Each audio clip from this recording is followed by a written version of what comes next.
বাড়ির ছোট সন্তানরা, বিশেষ করে বাড়ির ছোট মেয়েরা কিছু স্ট্রাগলের ভিতর দিয়ে যায়, বাট আমাদেরকে সবসময় বলা হয়ে থাকে যে এরা তো বাড়ির ছোট মেয়ে, পাপাস প্রিন্সেস হবে বা খুব আদরের বিয়ে হবে। বাট সবসময় হয়তো জিনিসটা এরকম হয় না যদি বাচ্চাটা বাবা মার খুব বৃদ্ধ বয়সের সন্তান হয়ে থাকে।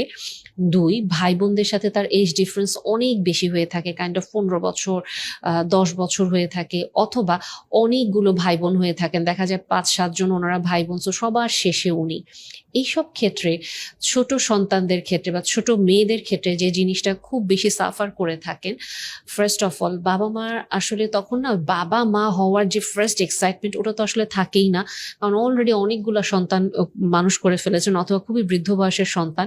কাজেই সে যখন আসে কাইন্ড অফ তাকে ফ্যামিলিতে একটা ফ্লোর ভিতরেই থাকতে হয়, অন্যান্য ভাই বোনদের ব্যবহার করা জামা কাপড় তাকে পরতে হচ্ছে, অন্যান্য ভাই বোনরা অলরেডি যে ক্যারিয়ারে চলে গেছে ওই ক্যারিয়ারটা তাকে ফলো করতে হচ্ছে,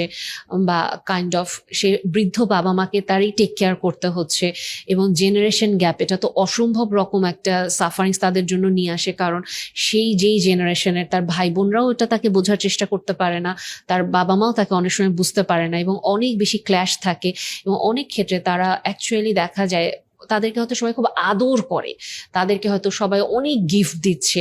অনেক কিছু দিয়ে তাদের মুখটা বন্ধ করে রাখছে। বেসিকলি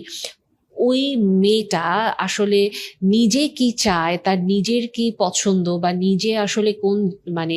সিদ্ধান্তটা নিতে চাইবে, ওই জায়গাগুলো তখন ঢাকা পড়ে যায়।